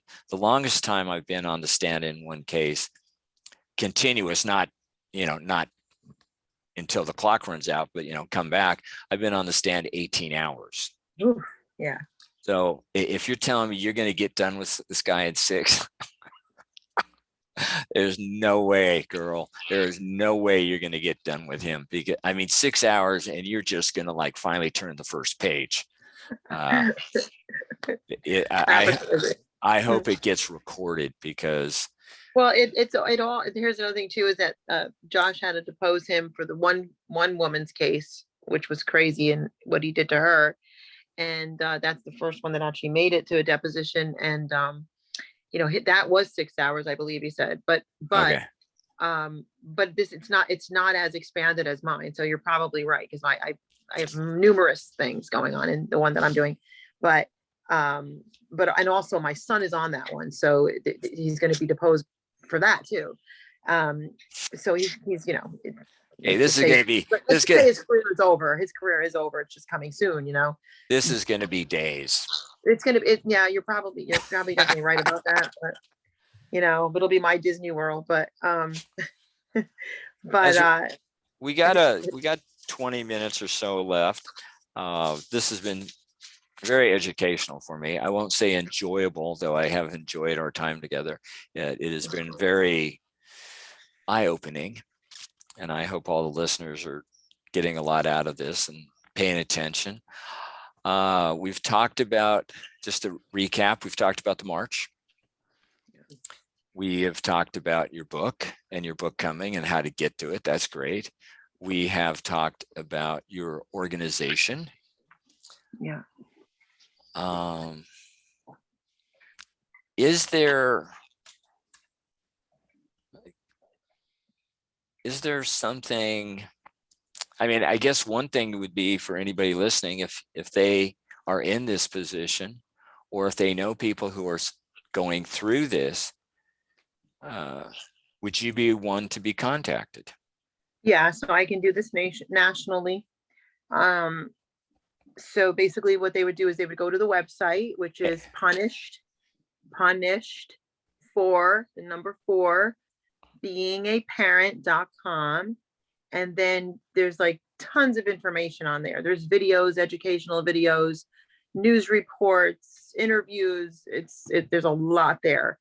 But if they go to a section called Book a Talk, that's where you fill out the contact form to start the process. Excellent. And we start out with an initial consultation, and we go from there. So there's that. And then there's something that I didn't touch on that I was just thinking about, actually.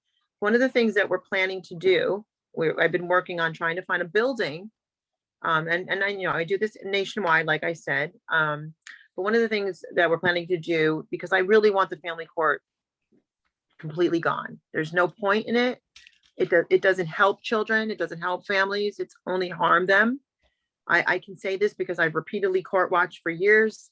I know I have cases like you can't even imagine. If I laid them all out on one table and I showed them to you, the way, and you got to see what I do and what I witness, you'd agree. There's no way around it. You'd agree. However, and there's no reforming this. This needs to be held accountable. You wouldn't reform Satan. You would hold him accountable, right? So that's true justice. And what I want to do is I want to open a holistic family center. When your family is broken and you need to do something with your children, basically, okay, we would have we have all sorts of, and we're doing it now. We've been doing it, only we're doing it more, mobile, and a lot of people work from their own home offices or what have you. We would have this building which would take over the family court.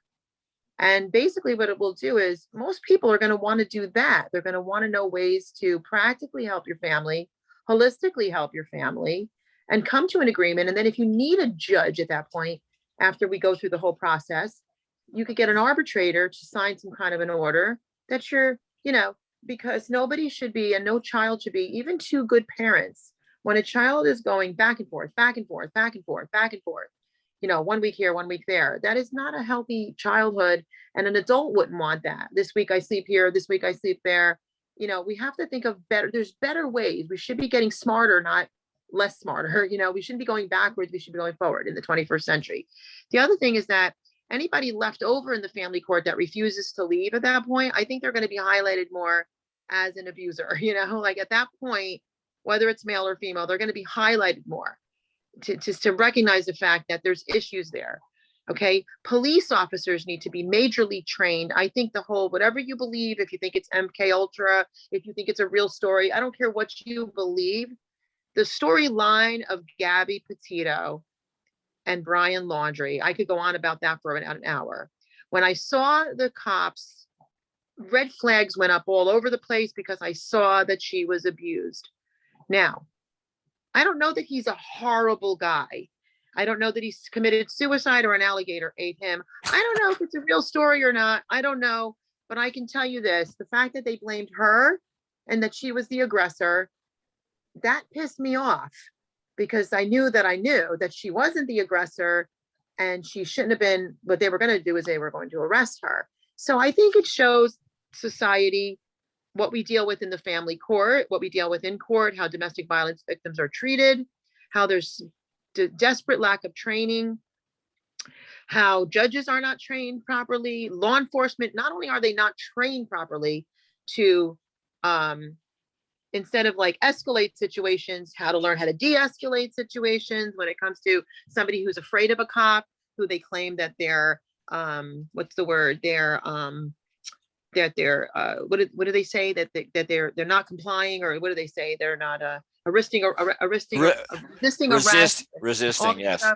That's not true. When you see PTSD, and I'm trained to look for it, and you have to know how to handle. And if you don't know how to handle, you don't beat somebody to death, shoot them in the back, hold them down, this kind of nonsense. There's ways to handle people that if I can calm them down, you with a gun can certainly calm them down. Okay. Yeah. You with 7 men with loaded packing guns can calm them down. So you have to learn these things. Okay. Another thing that I have my beef with the police is, and I'm not anti-law enforcement, my beef with the police, especially in the state of New York. Okay. I don't bleed blue. Okay. I may be a patriot, but that doesn't mean that I think all cops are good. That's just ignorance at its finest, especially in New York State, because all cops in New York are not good. And a lot of times when it comes to corruption, if you work for a corrupt organization and you took an oath to serve the people, okay, and protect the people, and you're protecting judges that are evil, then now by proxy, well, it doesn't take a mathematician, expert to figure out that something's wrong there. And if you're getting a paycheck from a corrupt organization and you're a nice guy, well, suddenly you're no longer a nice guy, because once I know something is wrong, I don't want a paycheck from that. Okay, I want it corrected. If I took an oath, I want to honor that oath, and that should mean a lot. Well, so the oath is to a standard. The oath is probably to the Constitution of your state. The oath could be the Constitution of the United States. The oath is not to an organization. That's right. And That's right. If you're going to honor your oath, then you do. That's right. And if you find that the organization has gone rogue, then you honor your oath and do something about it. That's right. And it's the idea that if some person who's totally whack, God forbid, and is surrounded by a number of peace officers, you don't have to bring them down with lead. You just don't. That's right. Okay. That's right. And if you had just one cowgirl or cowboy, just one. You don't need a group, just one. Mhm. They're going to bring him down with a rope. Mhm. Okay. If you can lasso a steer, Right. you can lasso a human. And Yeah. once they're, I mean, have you ever gone to a rodeo and watched the steer wrestling thing or whatever? They one keeps the animal going straight and the other jumps off, wrestles him down, ties up the hind legs and throws his hands up. Okay. Yeah. Okay. Nobody got shot. Right. Nobody got killed. Right. Nobody got killed. Nobody got shot. And that animal isn't going anywhere. Right. And that animal is a lot faster and a lot stronger than a human. So Right. maybe part of the training for police would be teaching them to learn how to use a lasso. Right. Right. That's true. That's good. Good point. It might not be a good idea with a PTSD victim, but it's still a good. Hey, it's still a good point. It's Still a good point. it's there's other ways, as you say, to de-escalate. Yeah, to de-escalate. And not and reduce the anxiety and fear level, not increase it. And if if somebody is escalated for whatever reason, and all of a sudden the handguns come out, Yeah. okay, that is not a de-escalator. Well, let me tell you, my son decided to come in and just turn my light off. Yeah, that's nice. Yeah, it's a nice background. There you go. But let me, on that note too, it's not even so much because even the police with the Gabby situation, they were not escalating anything either. They were just very poorly trained, and you could hear a lot of bias in it too. If the man's saying, I love her so much on social media, YouTube channel, blah, blah, blah, whatever he was doing. And then as soon as you hear those last famous words, but she's crazy in front of all these people, you've just completely disrespected her. And it's a very classic comment for that type of an abuser, narcissistic abuser. And it's it's absolutely ridiculous. And they did not pick it up because they were kind of with the my wife and the same thing. And they,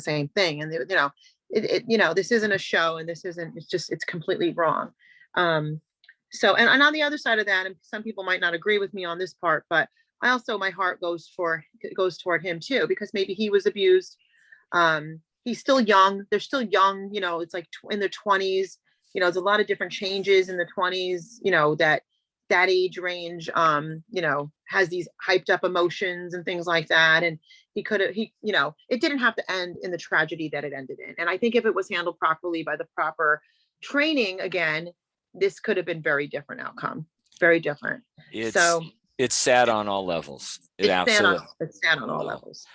Sad on all levels. All right, we got a few more minutes to go, and I don't like to rush the promotion. So one more time, please promote yourself, your organization, your book, and have at it.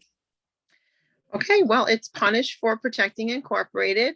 You can go on the website to punishedbeing4parent.com. The whole idea is we don't want you punished for being a parent. And Punished for Protecting, which kind of speaks for itself, because we're trying to protect our rights, trying to protect our children. And we're being punished for that, for what comes logically and naturally as parents, protective parents, right? So you can go on there to book a talk, and definitely check out the entire website, because there's a lot of things, a lot of information over the years, a lot of things that you can learn. But you can also book a talk with me to get the process started. And we do everything. I mean, we wear a lot of hats. We court watch judges.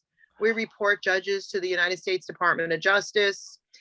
There's a lot with the ADA, American Disability Act forensics, domestic violence, child abuse. We're working on very hard to have the matter of fact, I had a little success with getting some audits in some of the unified court systems, especially in New York and other states. So there's ways to, handle your cases. And a lot of judges now I'm actually getting a lot of judges now that when I come in, I'm very welcomed. They're actually telling me they appreciate my work. So there are some judges that I do see, and I'm a big judge hater, sorry, but I am. You know, I'm not a phony. But there's a lot of judges that I have to say, there's like a handful of judges that I've met lately that you kind of can see where they're kind of between a rock and a hard place themselves. They're part of this evil political system, and they've thanked me for my work, and it's actually made a big change in the lives of families. And I don't pull punches with these people, but I'm respectful. And I'll tell you something, I can have a judge like Mcginty, and I'll walk into his court one day, and you know, he's a complete jerk. And the next time I walk in, I'll still walk in with respect. The next time, Yeah. I give them a chance every time I walk in. Let's put it that way. They No, don't that's- usually do well. They still get a failing grade, but I still give them a chance. Because you know, you're hopeful, I guess. But I just want to tell people too, and you can get the book, like I said, you can get it on Amazon, but you can get it pretty much anywhere. But I do want to tell people, you know, definitely show up for the Million Mothers March. Fathers, we welcome you to come and support and protect women and children. There are a lot of us in New York that if you want to hold the car door open for us, we will gladly walk through that. You know, if you open the door in front of me in a grocery store, I will gladly be very thankful for you to do such a thing. Don't think that we're all like, I don't know what they think about New York women. We're not. I can tell you that. I've grown up here my whole life. But also, I want to say that I know that this is a very painful time for a lot of people. I think it's painful on a whole in our country, you know, because we've been through a lot. You know, all of us have been through a lot, lockdowns and all this other crazy stuff. You know, there is light at the end of the tunnel. If you recently are suffering from maybe CPS came in and just took your children, you know, take now and we'll ask questions later. There's hope. I've gotten lots of children back to their families. Our organization has gotten more children back than most attorneys do in their lifetime. So same thing with family court judges. We've accomplished a lot that they say you can't do. If they tell us we can't do something, we manage to find the way to do it, because if it makes sense, okay, because what they're doing doesn't make sense. And there's a way, which there always is a way, we will find that way. Okay. You're not going to tell me no when it comes to the safety, welfare, and protection of children and families. So, you know, on that note, I hope that does encourage you today. And also my book is very short to read. I did that on purpose. It's Pardon? 160 pages. Yeah, so it is a pretty easy and quick read, and I, you know, highly encourage you to go ahead and read it. Like I said, you could do it on Kindle or just get a copy. If I meet you in person, I'll be happy to autograph it for you. But I feel like it's very encouraging and motivating, and it's helped a lot of people when they're in the thick of the pain and suffering of not being able to get to their children, knowing their children are in danger. This is the crux of it all. You know, mothers report abuse, they lose their children to the abuser. If it's in partial time or full time, that is extremely painful to live through. And we are here to support you through that and to let you know that there is a light at the end of the tunnel. Thank you so much for sharing. When you say court watch, does that mean you're there, or does that mean you're actually in the courtroom? Yeah, we're either physically or virtually, and we're taking notes, and everything that they're doing wrong, we're documenting. And I bless you. I take it you work with others? Oh yeah, we have others. We have different people skilled and trained in different areas. Excellent. Well, Francesca, I've so appreciate you being on the program, for sharing your stories. And I know we could go on and on. They're enlightening, they're tragic, they're sad, but it's, for me, these are necessary stories that must be told, because this is what's going on. Yeah. And we need to bring them to an end.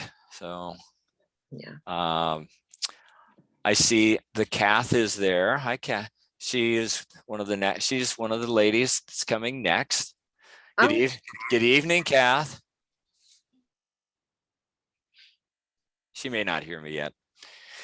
Anyway. Well, I greatly appreciate you and really enjoyed, being on this evening. And I really thank you for, giving me this opportunity to talk on your show. Oh, I do know I had a lot of people asking how they can get the link to watch this or. we'll talk off air because Okay. I do record these, and I can get it to you. Well, we're Okay. almost out of time, so I'm going to end the program the way I normally do. So stay with me. Alan Myers here. This has been another episode of For the Republic. To all you good people out there, all you lovers and defenders of liberty, freedom, rights, individuality, equality of opportunity for all. To all you patriots, yeah, you know who you are. Until next time, may you be and stay safe and well. Patriot out. There we go. Again, Francesca, thank you so much. You still there? Still here. Thank you so much. Oh, great. I will be in touch. You can hang around, and I learned so much. Thank you. Have a great, safe evening. Kath, how you doing? I'm good. How are you, Alan? Oh, another day in paradise. Yeah, that's what I hear. Where's your gal? I don't know. I haven't heard from her. Oh, well, I heard last week you had a little technical problem. Yeah, that's me. I have technical problems just about every day now. I don't know what's going on. Yesterday, I had problems all day long.